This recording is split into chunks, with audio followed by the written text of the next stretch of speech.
Bienvenue dans Négatif, le podcast à l'écoute des créateurs et créatrices d'images et de sons. Je m'appelle Thibaut Henny et je suis aujourd'hui accompagné de Maxime Rodriguez pour un entretien depuis le Arras Film Festival. Aujourd'hui, un film de la sélection Vision de l'Est consacré à l'histoire vraie de personnes effacées des registres de l'État slovène après la dislocation de la Yougoslavie en 1991. Bonjour Miha Mazzini. Hello. You are the director of Erased, but you are also a famous Slovenian writer of literature. Your movie is set in 1992.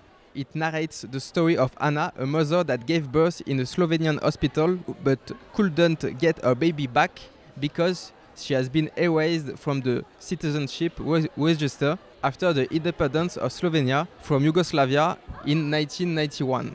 From then, she fights with the bureaucracy to get her citizenship and her baby back. First, I'd like to ask you why you thought it was important to tell this story inspired by real events 25 years after they happened. Okay, these are actually, I think, two questions. First is why I wanted to tell this story, and the second one is why it took me so long. Okay, let's start at the beginning. The Slovenian government erased a part of population in 1992. And for a few years, actually, I don't think anybody know about this, you know. So when I learned about this few years later, I said immediately to myself, yes, I want to write something about it. But then I said, everybody else must be doing something, so I won't. And it turned out that nobody was writing anything, no fiction, no feature films. So 10 years later I started.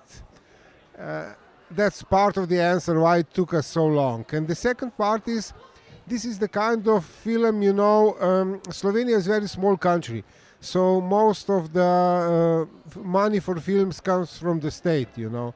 And some film that's critical of the state has not many chances to be made. So it took us 10 years to get the film ready, to shoot it and to make it. And why I wanted this story to tell, because I really hate injustices, and I hate these hidden injustices that nobody wants to talk about. You wrote a book too in 2014 Yes. about this story. Why did you choose to make an adaptation of the book into a movie? The story about is a little bit more, I know, even bizarre. Because I wanted this to be film, so I wrote a script. And after 5 years or so, I realized we won't make this film, you know. So you make you so made I a wrote book a instead. novel, yes. I said, okay, forget the film, I will write the book. And then when the book was published, the producer got going again, so we made the film afterwards. You know. Was the book a success? I mean, I can check this in Slovenia because we have this system on libraries. It's widely read and it's selling very well, but still, you know, there wasn't much public debate about it because this problem of the people who were erased, it's in Slovenia, it's kind of nobody wants to talk about it.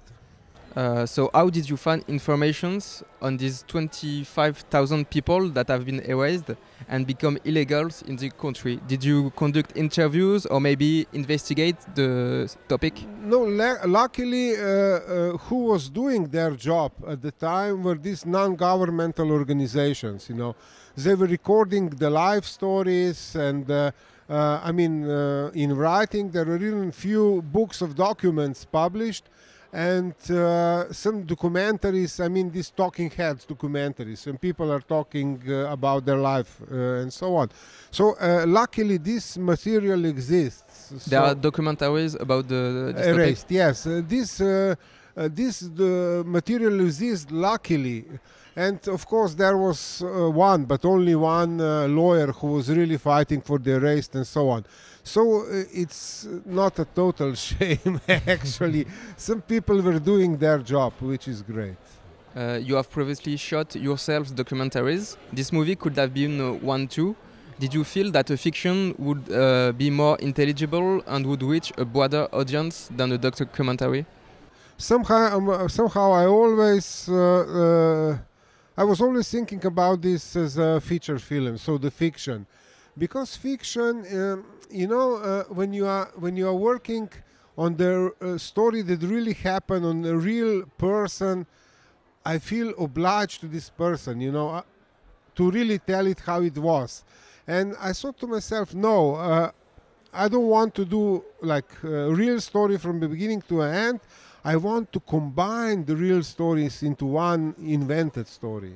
In 2004, there was a referendum in Slovenia in which 96 of the 31% of Slovenians that voted said no to restoring basic rights to erased people. Is this a taboo in Slovenian society? Basically it is, yes, because nobody feels good about it, I think, First, in 99, Slovenian High Court declared that it was illegal, and then the politicians called for this referendum, and people who were voting on this referendum, there weren't many of them, but they voted against the rights, basically against the human rights. So now I think everybody, I hope, is feeling ashamed about this, but obviously they don't want to talk about this. This is the hidden elephant in the family room. Even 25 years later? Yes, even 25 years later, which is kind of, what was kind of shocking for me was that when you work on the film, you work in this editing, post-production, sound, whatever, And so we are sitting there in some room working, and suddenly the person who's near me, sitting next to me, says, I was one of the race too, And then I expect his life story, but he's not speaking about it. He just, Even erased people don't want to talk about it? No, they don't want to talk about it. Because suddenly, it is a traumatic experience, because, you take all of this stuff.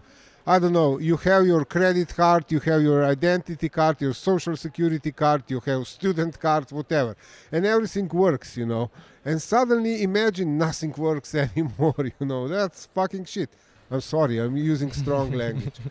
And, they had to live like total illegal immigrants for 7 years until 1999 and this High Court decision. In the movie, a journalist takes risks to help Anna, the mother that lost her baby in the hospital. Do you take risks by telling this story with your movie too? This will be hard to explain, but I think I have in a way a special status in Slovenia.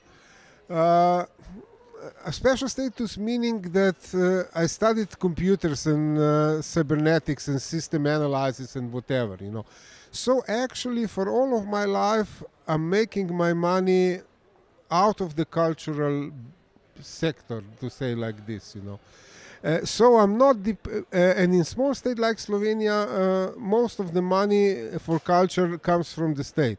So actually I'm not depending on the state for my daily living, And second, everybody knows that, how to explain this? Okay, they treat me, in Slovenia, they treat me like unexploded bomb, with respect of danger and a little bit of fear. Will I explode now or a little bit later? But I do always explode. So what can do cinema for these people? What's the power of cinema to... we are writers or filmmakers or whatever. And basically some creators say what I want to leave behind is the picture of myself, But today everybody is doing selfie in Instagram, and we have a lot of pictures of ourselves, But I still think that the writer or filmmaker should leave behind the picture, the image of the times that he was living in, And of course, this film is the picture of the time when the bureaucracy decided that doesn't want 2% of the citizens anymore, you know. And in the end, any law, any law that is accepted will hurt some people, you know. It always comes to somebody who is hurting about this. And the writers, we must tell these stories. How do you picture bureaucracy and its absurd system of people that are required to stick to laws, rules, and forms? I mean, but the France invented bureaucracy, by the way, you know. But let me tell you something about the bureaucracy that is coming, and it's scary. Because half a year ago, Google decided that my web page is porn. It's not. Trust me, it's not. So it took it off this AdSense and whatever, you know. And I'm complaining every week, you know. On Monday morning, I have a task, complain to Google. And since 3 or 4 months of complaining every week to Google, I'm speaking to machines only, you know. There's no human there, you know. Because there's a human in your movie Erased, but there's no human anymore in the bureaucracy. And there's a bureaucracy of machines. Of machines, of this artificial intelligence, you know. Our artificial intelligence has checked your website. It's porn. It's not porn. It's porn. Really. And this is fucking imagine bizarre. You can see in my film, you come to some bureaucrat and maybe he or she will help you, you know.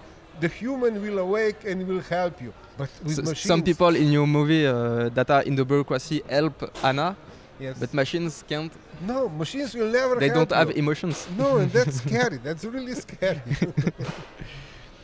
Were you inspired by some movies to turn your book into a movie? Maybe suspense or thriller movies? I mean, in a way, okay, I grew up in the cinema 70s, and that... American cinema? Or? American cinema, yeah, a lot of American cinema, of course.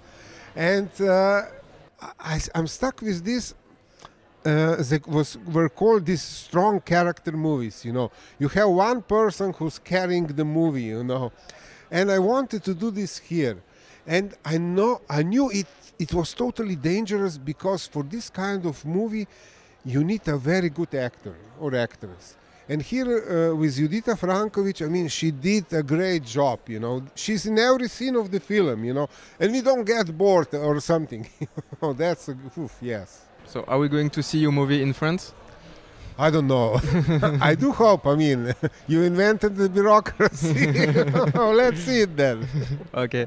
Thank you very much. Thank you. Thank you very much. We hope to see your movie in France. I hope to. À bientôt.